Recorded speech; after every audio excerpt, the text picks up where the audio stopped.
चला तर मैत्रिणींनो, आज आपण चविष्ट असे छान थालीपीठ बनवूया। तर आपण जे थालीपीठ बनवत आहेत त्याच्यासाठी लागणारे साहित्य: एक मोठा बाउल गव्हाचं पीठ, छोटी वाटी ज्वारीचं पीठ, 4 पाकळ्या लसूण कुटलेला, 2 चमचे धनेपूड, तिखट, हळद, तुम्हाला हवी तेवढी कोथिंबीर, 2 कांदे कापून ठेवलेले आहेत मी, आणि चवीपुरता मीठ।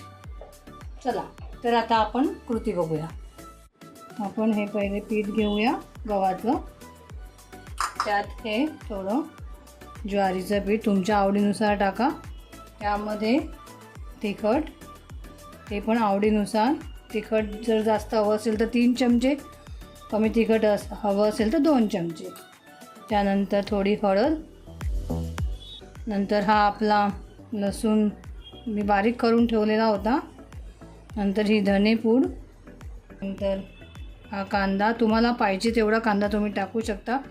आम्हाला कांदा भरपूर आवडतो त्यामुळे मी 2 कांदे कापून ठेवलेले आहेत। नंतर ही कोथिंबीर आणि आपलं हे मीठ।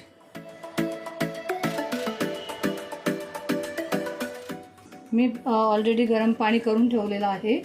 याला थोडं गरम पाणी लागतं, म्हणजे कोमट, गरम पण नाही, थोडं कोमट पाणी मळायला लागतं, कारण आपण त्या ज्वारीचं पीठ टाकलं त्यामुळे गरम पाणी वापरलेलं चांगलं।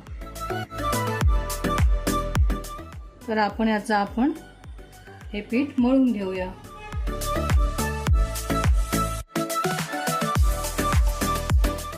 तर आता आपण हा असा गोळा तयार करून घेतलेला आहे। याला 10 मिनटं मी असंच ठेवून दिलं होतं। आता मी याचा थालीपीठ बनवते।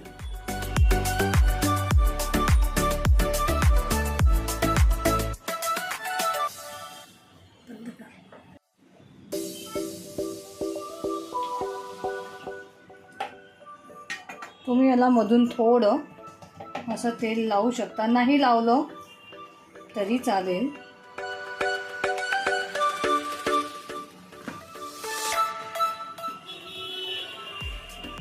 तर आता आपण याला,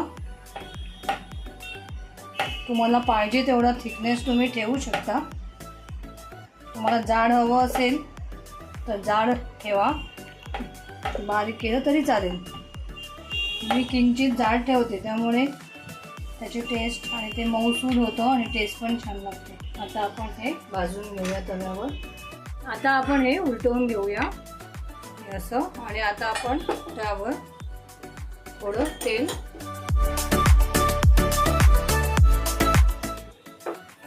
टाकूया आणि असं पसरवून घ्यायचं तेल।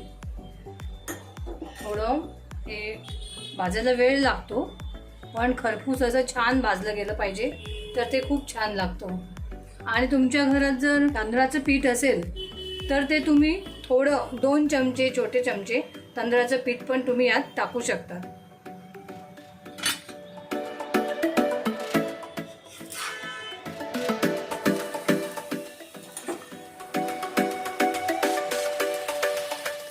दोघं साईडने आपण तेलाने छान खरपूस असं भाजून घेतो आहे।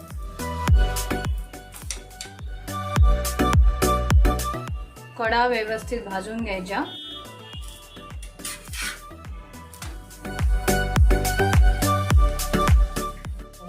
अशा रीतीने हे दोघं साईडने सुंदर असं भाजलं गेलेलं आहे।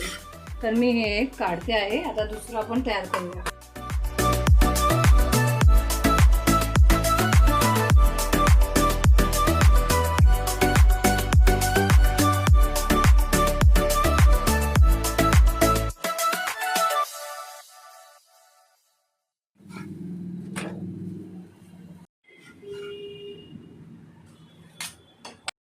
हे बघा मैत्रिणींनो, तर अशा प्रकारे आपले हे थालीपीठ चविष्ट असे तयार झालेले आहेत।